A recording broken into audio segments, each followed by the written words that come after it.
Imagine waking up one morning to find the air you breathe, the water you drink, even the ancient trees in your favorite park. They all have price tags now. Someone, somewhere, just bought a slice of them.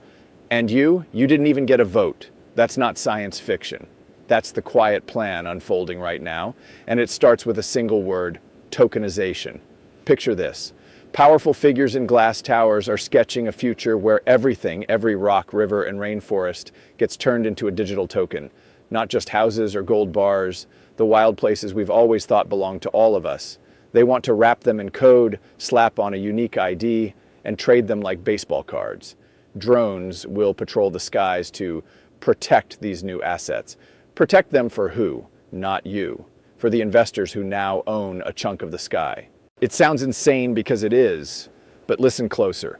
One insider, a whistleblower with fire in her voice, stepped into the light and spilled the details live. She warned that the same crowd who crashed the economy in 2008 are salivating over a fresh playground, nature itself. They call it nature's economy, a shiny label for turning the planet into Wall Street's newest casino. Here's how it creeps in. First, they promise speed, faster trades, no middlemen, blockchain magic making money move in a blink. Who could argue with that? Then the mask slips. Bonds and stocks get tokenized first. Fine, but the real prize? The untouched corners of the earth, lakes, glaciers, coral reefs. One scheme already tried to package national parks into digital shares. It got slapped down temporarily. The architects didn't quit, they just went underground, waiting for the next crisis to push it through. Pause for a second. If this story chills you, share it right now. Hit that button and wake someone else up, because silence is consent. Back to the blueprint. At the heart sits a universal ledger, a single unbreakable database where every token lives. Your digital ID ties you to it. Every tree, every wave, every breath of wind gets its own barcode. Surveillance isn't a side effect, it's the feature. AI watches, predicts, controls. The goal? Lock in a system where a handful of giants own the board and the rest of us rent the pieces. But here's where it gets urgent. They've been wargaming this for years while we scrolled past the headlines. Central banks are testing the rails. Pilot programs already shuttle billions across borders in seconds. Two technologies keep surfacing in the fine print. One built for lightning-fast global payments, another already trusted for trillion-dollar transfers. They might merge, they might compete. Either way, the tracks are being laid. Flashback to a banker's confession over steak and whiskey. "We'll never run out of collateral," he bragged.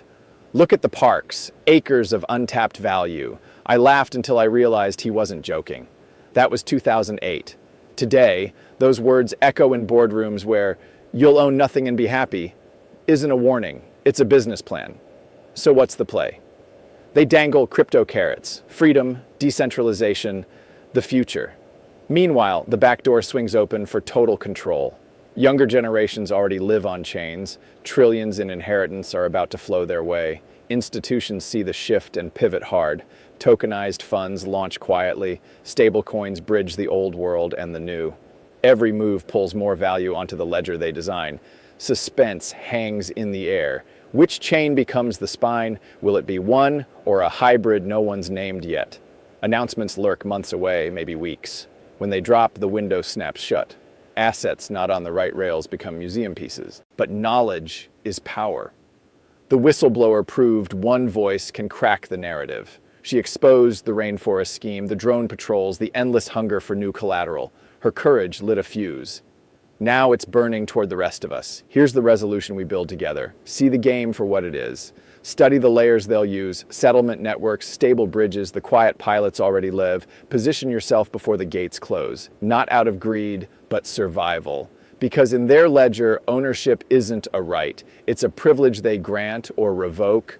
The earth isn't theirs to slice. The future isn't theirs to code. But time is slipping. If this moves you, if it angers you, if it sparks even a flicker of fight, share this now. Subscribe for the next reveal. Drop your thoughts below. What slice of the world do you think they'll tokenize next? Together, we stay one step ahead. The wild still belongs to us. Let's keep it that way.